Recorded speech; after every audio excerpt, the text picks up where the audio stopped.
Hello, everyone, and welcome to our weekly angel guidance messages for August 18th through the 24th. And I'm Joanna Easton. I will be with you for the next several minutes, sharing beautiful messages from the angelic realm. And this week specifically, it's the nature angels, the fairy realm. And I'll be using the Fairy Tarot deck by Radley Valentine. And then a bonus overarching message from Archangel Gabriel to support us and help us through the week. And Gabriel is the angel of joyful messages. Before I get started, I just wanted to let everyone know that if you're wanting to learn about offerings I have to support you, whether it's angel readings, Akashic, Angel Academy courses or coaching, you can check out my website at joannaeaston.com and look those over and see if there's anything there that speaks to your heart, again, in a way that I can support you and help you through these times. All right, so let's go ahead and get started. For Monday, Tuesday, we have the message from the Two of Autumn. And the Two of Autumn is Two of Pentacles in other tarot decks. And you can see this fairy is very, very busy. She is juggling a lot of different, these are calla lilies. So she's got a lot going on. She's a very serious face. This is a high multitasking card. You know, all these things are wishes and dreams and desires, things that we have prayed for. It's just they are all happening at once. And it can feel a little overwhelming.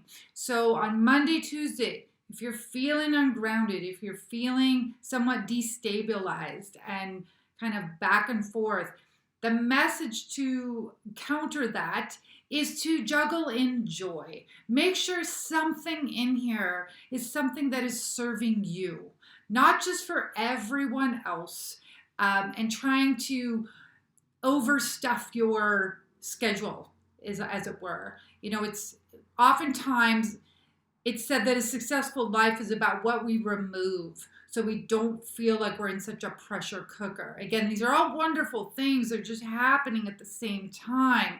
So can you bring joy to it? And perhaps changing your language even from I have to do this to I'm called to do this. I am guided to do this. And bringing joy to whatever it is. You may shorten the amount of time instead of having them be bigger chunks of time.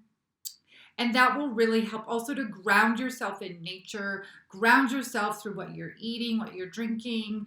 Are you meditating? Are you doing things to really help calm your body down so it's not so overheated? Now, the full message here says bring fun into everything that you do.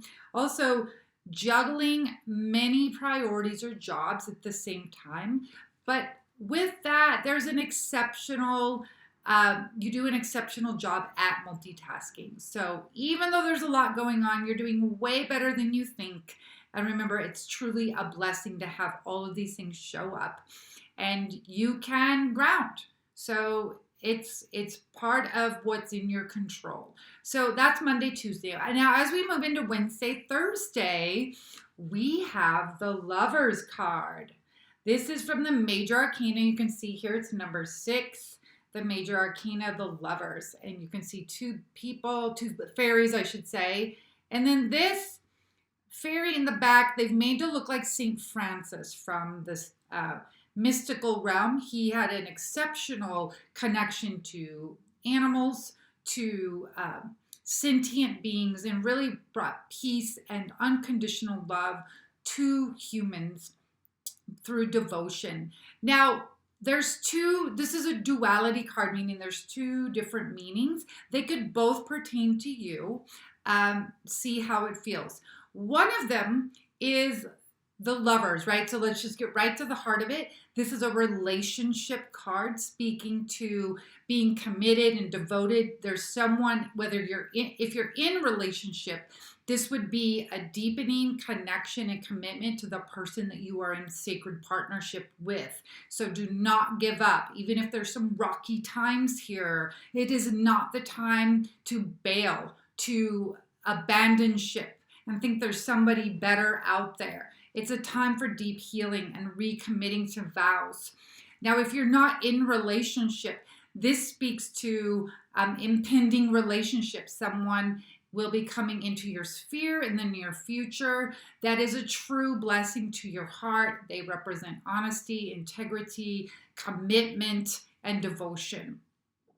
Now, I mentioned this is a duality. So the other piece that comes from this card, or comes with this card rather, is in tarot decks of old. This used to be called the choice, meaning make choices from your heart that you are in love with. So life is a series of choices. So when you make the choice, make the one that is most in connection with your heart, not your mind. The mind will jam the circuits and make you question what you're doing. This is truly saying yes to that sacred yes inside of you, not the yes that you have to talk yourself into.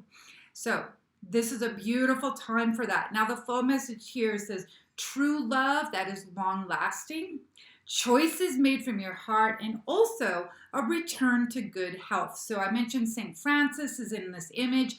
He's connected to sentient beings, love, and also improving health and healing. So beautiful card for Wednesday, Thursday. Now, as we move into the weekend, oh my goodness, we have another card from the Major Arcana. This is Justice.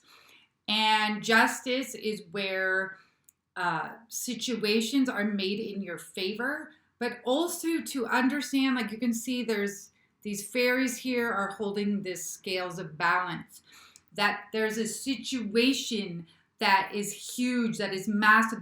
Could be something that's been going on for quite some time, where the scales of balance were not balanced at all. People were believing what someone said, or a situation that seemed to be against you. Well, now the scales are moving in your favor and the truth is shown. The truth is revealed of the situation. Now, if you're going through something like a legal battle, or you have a situation with another person that's tense, this is a time to know that over time, again, the scales will be balanced. So do not give up hope. There's a sword of Excalibur here, and this is shown in this card because it is the sword of truth. You know, in the legend of Arthur and the stone, the sword is put into the stone, and Merlin casts the spell that says the only one who can pull this sword out is the one who is pure of heart. And all these people, all these knights, these burly guys try to pull it out, and none of them can get it out. But here's this 10-year-old boy with a robe that's too long, and he works in one of the shops, and he goes out at night, and the sword just comes right out. And he did not know at the time the great king he would once become. He was intended to become, because he was pure of heart. So keep your heart pure. Trust and have faith in the divine, that it knows what it's doing. So the full message here says, take time to review the details. Also, very carefully. You will win in the end. And finally, fair and objective decisions. So trust in the equality. Make sure that you are also giving out the feeling of balance when you're talking to other people, and seeing both sides of a situation instead of being too quick to just scathe someone one-sidedly. It's always good to see that there's multiple sides to any challenge or situation. So that's for the week. Now I have a bonus message for the week, and this is from Archangel Gabriel, and this is the message of sensitivity. That sensitivity is actually a superpower. This is a true blessing. So if anyone has ever called you too sensitive, you know what? Take that as a compliment. Thank you. Because in a world where most people are doing everything they can to numb out of life, do not do that. Do not do what I call a spiritual bypass, where you try to numb out your intuition, your guidance, your feelings. We need more people that are sensitive to the frequencies. Now, that doesn't mean you don't have healthy boundaries. Be sure to ask the angels to clear your aura, clean your aura, and shield you daily. That's how you go throughout this world, being sensitive, but also having a strong, healthy aura. Now, the full message here says your sensitive feelings are your muse, your inspiration for your creativity. So allow this creative side of yourself. Allow the sensitivity to inspire and bless you, because that's what we need. So let's do a quick recap of the week. Monday, Tuesday, we have got that 2 of autumn, which is, remember, you have a lot going on. You're doing better than you think you are, juggling in joy. I'm called to do this. I get to do this instead of I have to do this. And then Wednesday, Thursday, we've got that card of the Lovers, which is making choices from the heart, feeling blessed in your love life, and increasing health. And then as we move towards the weekend, Friday, Saturday, Sunday, we have Justice. So situations are going to be tipped in your favor. Have a pure heart and trust that the divine really does know what it's doing. And finally, our bonus message is sensitivity. That is such a blessing of grace in this world that we live in, especially for you feeling inspired and creative. Let the angels come through you, work through you, and you will be a true co-creative conduit of love and grace for this world and light. All right, so those are our messages for the week. Feel free to replay this at any time and to share this video with others if you feel called. It's one of my goals to share the love of the angels with as many beautiful souls as possible. So I surely don't mind about that. And if you're not already part of my growing angel tribe, be sure to get on my email list. I have a special event coming up in about a week or so, where I do a free angel meditation, I do readings and Q&A, and it's only for those who are part of my angel tribe. So go to joannaeaston.com. You'll see multiple ways throughout the website to sign up for the email list, and I do not share your information with anyone, so you do not have to worry about that. But I would love to see you at my next live event. It's through Zoom, so I hope you'll be there. All right, my friends, I'm wishing you a beautiful rest of your week and a week full of magic and miracles. So from me to you, big love, and I will see you soon. Bye for now.